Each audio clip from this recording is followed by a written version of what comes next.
वंदे मातरम कर्मचारी साथियों, पे मैनेजर से संबंधित जो महत्वपूर्ण अपडेट अक्टूबर माह के सैलरी बिल से संबंधित है वो मैं आपको साझा कर रहा हूँ। तो जैसा कि अभी तक कल तक यानी अधिकांश जो भी बिल है वो सैलरी के जो बिल है अभी तक एलोकेट नहीं हुए थे, लेकिन आज कुछ अपडेट है, मैं आपको वो अपडेट बताऊंगा। और कई लोग कह रहे थे कि अदर सैलरी रिक्वेस्ट में जाकर के आप रिक्वेस्ट डालें ताकि आपका बिल है वो प्रोसेस हो जाए। तो जहाँ तक मुझे जानकारी है, अदर सैलरी रिक्वेस्ट के जो बिल है वो यथासंभव 30 तारीख या महीने के अंत के बाद ही, यानी जो पिछले महीने के बिल होते हैं उनमें ही ये ठीक रहता है, और उसी के लिए ये ऑप्शन दिया हुआ है। करंट जो मंथ है उसके बिल है वो ऑटो प्रोसेस होते हैं। तो आपको अभी जैसे आज 23 तारीख है, तो अभी तो काफ़ी दिन रहे हैं, तो आपको थोड़ा इंतज़ार करना पड़ेगा। और आज से बिल जो एलोकेट होना शुरू हो गए हैं। तो सबसे पहले तो मैं आपको पे मैनेजर पे अपडेट बता देता हूँ कि कितने बिल एलोकेट हुए हैं या नहीं हुए हैं, क्या कंडीशन है। तो आइए चलते हैं पे मैनेजर पे।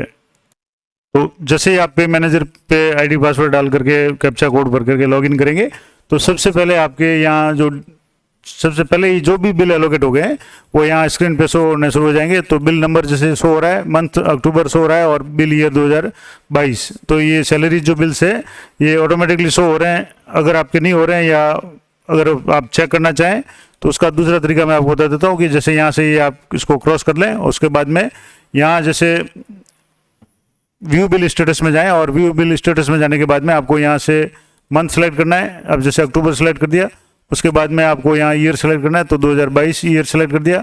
उसके बाद में आपको यहाँ से सैलरी सेलेक्ट करना है, और सैलरी जैसे सेलेक्ट करेंगे तो अभी तक जैसे ये 2 बिल है ये एलोकेट हो गए हैं।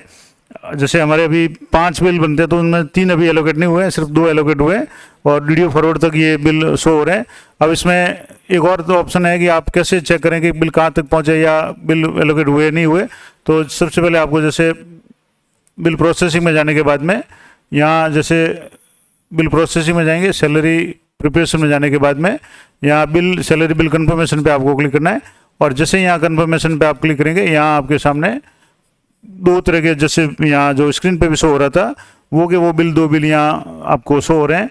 अब यहाँ बिल है, इनको आप एक बार डाउनलोड करना है इनकी रिपोर्ट्स को, और चेक करना है कि बिल सही बने या नहीं बने। और इस माह बहुत महत्वपूर्ण काम आपको जो करना है, सभी जो साथी जो पे मैनेजर का काम कर रहे हैं उनके लिए बहुत महत्वपूर्ण बात मैं आपको बता रहा हूँ कि सबसे पहले जब भी आपके ये बिल एलोकेट हो जाए, आपको यहाँ से डाउनलोड करना है इसकी रिपोर्ट्स। और डाउनलोड करने के बाद में जैसे यहाँ ये रिपोर्ट्स डाउनलोड होने के बाद में सबसे पहले जैसे इनर को आप डाउनलोड करेंगे तो इधर डाउनलोड करें। दूसरा तरीका है कि आप रिपोर्ट्स में जाने के बाद में यहाँ से मंथ सेलेक्ट करें, रिपोर्ट्स में जा करके ऑल सैलरी रिपोर्ट सेलेक्ट करना है, और यहाँ से अक्टूबर मंथ और जैसे कोई भी एक ग्रुप का बिल है आपको यहाँ से सेलेक्ट करना है, और यहाँ से बिल नंबर वाला हो जाएगा। उसके बाद में इनर आउटर शेड्यूल में से जैसे इनर आप सेलेक्ट करेंगे, तो आप जैसे यहाँ इनर सेलेक्ट करने के बाद में जैसे ये बिल डाउनलोड हो गया। अब सबसे महत्वपूर्ण बात है आपको क्या क्या चेक करना है वो मैं आपको बता रहा हूँ कि जैसे कि आपको पता होगा कि डीए की जो रेट्स है वो 34% से 38% हो चुकी है, और जुलाई अगस्त सितंबर 3 माह का जो भी डीए एरियर है वो आपके खाते में जमा हो गया होगा, या जमा करने की जो प्रोसेस है वो चल रही होगी। क्योंकि ये कैश नहीं मिलेगा, जीपीएफ यानी जो पुराने कार्मिक 1/1/2004 से पहले के कार्मिक है उनके जीपीएफ खाते में जमा होगा, और जो कार्मिक 1/1/2004 के बाद में है उन्हें भी अब जैसे पुरानी पेंशन में ले लिया गया तो उनका जीपीएफ 2004 के अकाउंट में जमा होगा। अब वो आप अपने बिल स्टेटस में जाकर के चेक कर सकते हैं, या अपने जो भी GF55 निकाल के उसमें भी चेक कर सकते हैं। और एक बात ये और आपको बता दूं, वैसे मैंने इसका पूरा वीडियो बनाया हुआ है। डीए बिल्स है वो मैनुअली आपको करने हैं, ऑटो नहीं होंगे।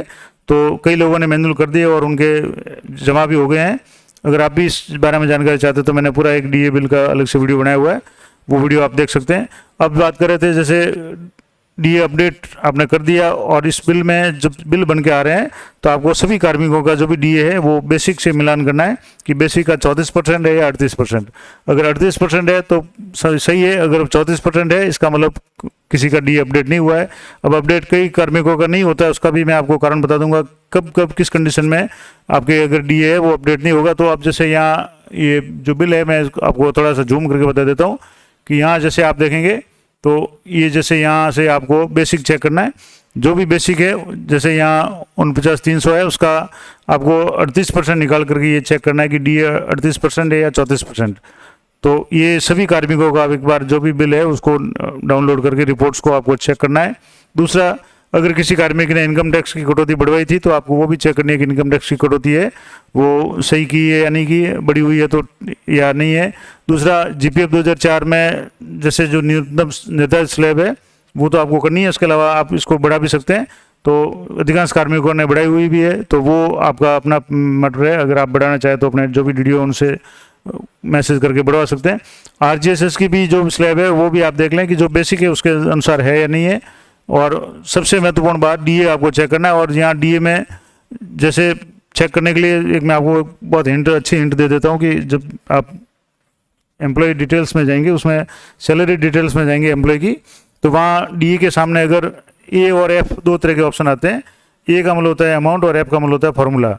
अगर जिसका भी डीए फार्मूला एफ लगा हुआ है उसका डीए अपडेट हो जाएगा, और जिसका ए लगा हुआ है उसका डीए है वो फार्मूले से अपडेट नहीं होगा, तो उसको आपको मैन्युअली अपडेट करना पड़ेगा। और ये ऑप्शन जैसे एक तो ये मैंने आपको बता दिया कि किस तरीके से ये बिल चेक करना है। अब जैसे सभी के आपको यहाँ से जैसे चेक करना है कि किस कार्मिक के, अगर किसी के भी आपके बिल में बेसिक और डीए इनमें 38% अगर बन रहा है तो सही है। अगर उसमें कुछ डिफरेंस है तो आप एक बार चेक कर लें। दूसरा, अगर आपने अभी तक डीए अपडेट नहीं की है तो आपको यहाँ से जैसे यहाँ जो मास्टर में जाना है, और मास्टर में जाने के बाद में आपको यहाँ जैसे ये मास्टर में यहाँ डीए रेट अपडेट्स का जो ऑप्शन है यहाँ आपको क्लिक करना है। और यहाँ आपको क्लिक करने के बाद में यहाँ से आपको पे कमीशन 7 सेलेक्ट करना है। जो ऑर्डर है वो सबसे 38% का ये ऑर्डर है, एफडी रूल्स पे 7th पे 38%, ये आपको सेलेक्ट करना है। और यहाँ जैसे 38% आ जाएगा। और अफेक्टेड अलाउंस कौन कौन से हैं, जैसे एम्प्लॉय ईसीपीएफ जो अब बंद हो गया है, एम्प्लॉय एएस ईसीपीएफ और हार्ड ड्यूटी अलाउंस अगर किसी कार्मिक को मिल रहा है जो डीए से प्रभावित होता है तो वो आपको एक बार और चेक कर लेना है। अगर आपके ऐसे कोई कार्मिक है जिनको हार्ड ड्यूटी अलाउंस मिलता है तो उनके लिए भी विशेष बात है कि उनको भी आप एक बार चेक करें, और यहाँ से आपको अपडेट करना है। तो सभी जितने भी ग्रुप्स आपके इस पे मैनेजर पे आपके जो डीडीओ के अंदर में है उन सभी के आपके जो डीए है वो अपडेट हो जाएगी। लेकिन किसकी नहीं होगी कि जिसके डीए के आगे अगर ए लिखा हुआ है उसकी अपडेट नहीं होगी, जिसके ऐप लिखा हुआ है उसकी अपडेट हो जाएगी। एक ही आपको मैनुअल करनी है। और ये सारा प्रोसेस करने के बाद में बिल जब जैसे एलोकेट हो गए हैं तो आपको चेक करना है कि वास्तव में ये डीए उसी अनुसार 38% बढ़ाए या नहीं बढ़ाए। अगर नहीं बढ़ाए तो आप बिल को जैसे अभी जैसे यहाँ बिल को आप चेक कर रहे थे तो उसमें जैसे बिल प्रोसेसिंग में जाने के बाद में आपको यहाँ सैलरी बिल जो कंफर्मेशन है, यहाँ से सैलरी प्रिपरेशन में जाने के बाद में आपको सैलरी बिल कंफर्मेशन में जाना है। और कंफर्मेशन में जाने के बाद में अगर आपको लगता है कि आपका कोई भी बिल है वो गलत बना है या डीए सही नहीं किसी का हुआ है या और कोई कमी है तो आपको यहाँ से यहाँ जो भी कारण है वो आप कारण यहाँ लिख करके बिल को यहाँ रिजेक्ट का जो ऑप्शन है यहाँ से आपको रिजेक्ट करना है, ताकि सही बिल आप रिजेक्ट करने के तुरंत बाद आप उसमें एम्प्लॉय की जो भी पे डिटेल्स में जाने के बाद में, जैसे एम्प्लॉय प्रिपरेशन में जाने के बाद में एम्प्लॉय पे डिटेल्स में जाने के बाद आप वहाँ से उसको अपडेट कर लें और उसके बाद में छोड़ दें, क्योंकि 30 तारीख तक ये बिल ऑटो प्रोसेस हो जाएंगे तो आपको अदर सैलरी रिक्वेस्ट में जाने की ज़रूरत नहीं है। ये लगभग प्रोसेस हो रहे हैं। जैसे मैंने सुबह चेक किया था तो एक भी बिल प्रोसेस नहीं हुआ था, अभी 2 बिल बता रहे हैं। हो सकता है सुबह तक जो भी बिल बाकी के जो बिल है वो भी प्रोसेस हो जाए। तो महत्वपूर्ण अपडेट तो ये थी कि बिल प्रोसेस होना शुरू हो गए हैं। कई लोगों के सारे जो भी बिल जितने भी 4-5 जो भी बिल बनते थे वो सारे प्रोसेस हो गए हैं, कुछ के 1-2 हुए हैं, कुछ के अभी होने बाकी है।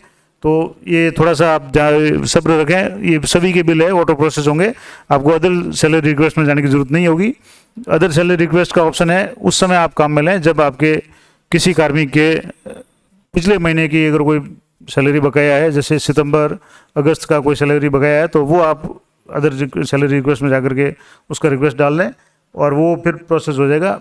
करंट जो मंथ है उसका भी आपको इंतज़ार करना चाहिए, ताकि जब भी बिल एलोकेट होगा आपको चेक करते रहना है और बिल कंफर्मेशन में जाकर के आप उसकी रिपोर्ट डाउनलोड करके उसको एक बार चेक कर लें। दूसरी जो महत्वपूर्ण मैं आपको बता रहा था कि एक तो जीपीएफ आपको चेक करना है, जीपीएफ 2004 आरजीएसएस जो भी है उसकी जो स्लैब है वो भी आपको चेक करनी है। और अगर आपने किसी कार्मिक का स्थायीकरण किया है मान लो पिछले महीने में तो उसकी भी आपको बेसिक वगैरह है डीए वगैरह है उसको आपको एक बार विशेष रूप से चेक करना है कि वो डीए 38% हुआ है या नहीं हुआ, या उसकी बेसिक जैसे स्थायी कार्मिक जो प्रोबेशन कार्मिक था उसको स्थायीकरण किया है तो सबसे पहले तो आपको उसकी कैटेगरी चेंज करनी है, उसके बाद में ही उसका डीए वगैरह अपडेट होगा।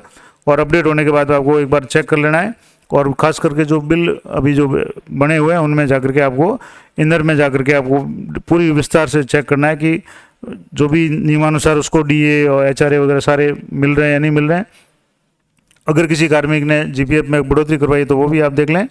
और जैसा कि आपको पता होगा कि जीपीएफ या अन्य जो भी कटौती इनकम टैक्स वगैरह है वो आप कभी भी कम ज़्यादा करवा सकते हैं, लेकिन जो एसआई की जो कटौती है वो आपको मार्च महीने में ही चेंज होती है और उसके लिए फर्दर कॉन्ट्रैक्ट या फर्स्ट डिक्लेरेशन जो भी आपके लागू होगा वो आपको करना पड़ता है। इसके अलावा जीपीएफ या जीपीएफ 2004 में आप कटौती को बढ़ा सकते हैं। और ख़ास करके अभी जैसे इनकम टैक्स के मामले में एक बात और आपको बता दूं कि जैसे ये अक्टूबर का बिल बन गया, उसके बाद में नवंबर, दिसंबर, जनवरी और फरवरी पीछे 4 महीने ही रहे हैं इस वित्तीय वर्ष के, और आप अपना जो टैक्स है वो एक अंदाजन कैलकुलेट कर लें, या अभी कुछ दिनों में जो भी सॉफ्टवेयर वगैरह आ जाएंगे ताकि आप अपनी बेसिक डालेंगे, उसका बेसिक से सारा कैलकुलेशन हो जाएगा। तो आप जितना भी टैक्स बन रहा है उसको हिसाब से आप कटौती अभी शुरू करवा दें, ताकि आपको एक साथ दूसरे जो महीने हैं जो पीछे महीने रहेंगे जैसे नवंबर, दिसंबर, जनवरी में या जनवरी तक आप कोशिश करें कि जनवरी तक अपना जो भी टैक्स है वो आप पूरा कर लें। फरवरी के भरोसे नहीं रहे, कई बार फरवरी में सैलरी के लिए जो बजट है वो इनसफिशिएंट हो जाता है तो बिल बाद में बनते हैं। कई बार फरवरी के बिल है मार्च या अप्रैल तक में बनते हैं, तो उस समय बड़ी समस्या हो जाती है कि इनकम टैक्स की जो लास्ट जमा कराने की तारीख होती है तब आपको चालान से जमा कराना पड़ता है। तो ऐसी स्थिति से बचने के लिए मेरा ये सुझाव रहेगा कि आप जनवरी तक अपना जो भी इनकम टैक्स है वो पूरा कर लें, ताकि आपको फरवरी की पेमेंट भी पूरी मिले और आपके इनकम टैक्स संबंधित कोई भी जो ड्यू है वो नहीं रहे और आप किसी प्रकार के नोटिस से बचे रहें। तो ये इनकम टैक्स से संबंधित महत्वपूर्ण बात थी। और ऐसे कार्मिक जो अभी 1/1/2004 के बाद में जो जैसे पुरानी पेंशन में आ गए हैं उनके लिए भी इनकम टैक्स से संबंधित एक महत्वपूर्ण जानकारी आपको दूंगा कि जैसे पिछली बार आपके जो भी सीपीएफ की जो कटौती होती थी, एनपीएस की जो भी कटौती होती थी उसमें छूट मिलती थी। इसके अलावा 50,000 की एक्स्ट्रा छूट भी उसमें मिलती थी, 80 जो CC1B में और अन्य जो भी छूट मिल रही थी। अब वो छूट है आपको नहीं मिलेगी, तो आप उसके हिसाब से कैलकुलेट करके अपना जो भी टैक्स है वो कैलकुलेट कर लें और अभी से टैक्स कटौती शुरू करवा दें, ताकि आपको एक साथ अगले आगामी जो महीनों में ज़्यादा टैक्स एक साथ नहीं कटवाना पड़े। तो ये महत्वपूर्ण अपडेट इस अक्टूबर माह के जो भी सैलरी बिल से संबंधित थी कि डी अधिकांश बिलों के जो भी एलोकेशन है वो हो गए हैं या हो रहे हैं, एक दिन आप इंतज़ार करें। दूसरा सबसे महत्वपूर्ण बात, आपको बिल एलोकेट होते ही आपके डीए को आपको चेक करना है। डीए आपने अपडेट कर लिया होगा, नहीं किया तो सबसे पहले आप डीए अपडेट करें अगर आपके बिल एलोकेट अभी नहीं हुए तो। और अगर मान लो किसी कारण आप किसी भरोसे रहें कि ऑटो डीए अपडेट होगा और बिल एलोकेट हो गए तो आप चेक करें। अगर आपके बिल में डीए की रेट जो हिसाब से होनी चाहिए थी 38%, अगर वो 34% आ रही है तो आप बिल को तुरंत रिजेक्ट कर लें, रिवर्ट कर लें और रिजेक्ट करके आप छोड़ दें। पहले डीए को अपडेट करें, एक बार आपको मास्टर में जाकर के जो भी बेसिक डिटेल में जाकर के आपको चेक करें एम्प्लॉय पे डिटेल, और जब एक बार आश्वस्त हो जाए फिर आप उसको छोड़ दें तो ऑटो बिल है वो वापस जनरेट हो जाएगा। क्योंकि जो बिल एलोकेट का जो काम है वो 29 या 30 तारीख तक होता रहता है, तो आप निश्चिंत रहें बिल एलोकेट हो जाएंगे। अगर नहीं होता है तभी आपको अदर सैलरी रिक्वेस्ट डालना है, अन्यथा बिल एलोकेट का इंतजार करें। और अन्य जो भी आपको ध्यान रखने की बात मैंने बताई है कि इनकम टैक्स है, RGSS है या जो भी GPF 2004 वगैरह जो भी कटौती कार्मिक की जो भी थी वो आप देख लें। अगर किसी कार्मिक ने रिक्वेस्ट भेजा हुआ है ऑनलाइन कटौती का तो वो भी आपको देखना है कि वो सही है या नहीं है, या आप उसमें उसको एक्सेप्ट कर दिया तो ऑटो हो जाएगा। अगर एक्सेप्ट नहीं किया, या कई कार्मिक ऐसे होते हैं जो रिक्वेस्ट नहीं भेज सकते तो उनको आपको DDO लेवल पे ही एडिट कर देना है। तो ये सारी महत्वपूर्ण जानकारियाँ अक्टूबर माह के बिल के संबंध में थी। आशा करता हूँ ये जानकारी आपके लिए उपयोगी रहेगी, और इस संबंध में अगर आपकी कोई भी जिज्ञासा है या कोई भी समस्या है तो कमेंट करके पूछें, मैं यथासंभव उत्तर देने का प्रयास करूँगा। इसी तरह के अपडेट के लिए चैनल पर बने रहें और पे मैनेजर से संबंधित, साला दर्पण से संबंधित या अन्य जो भी आपके शिक्षा से संबंधित जो भी अपडेट्स हैं वो इस चैनल पे आपको मिलती रहेगी। तो मिलते हैं नेक्स्ट वीडियो में, तब तक जय हिंद, जय भारत।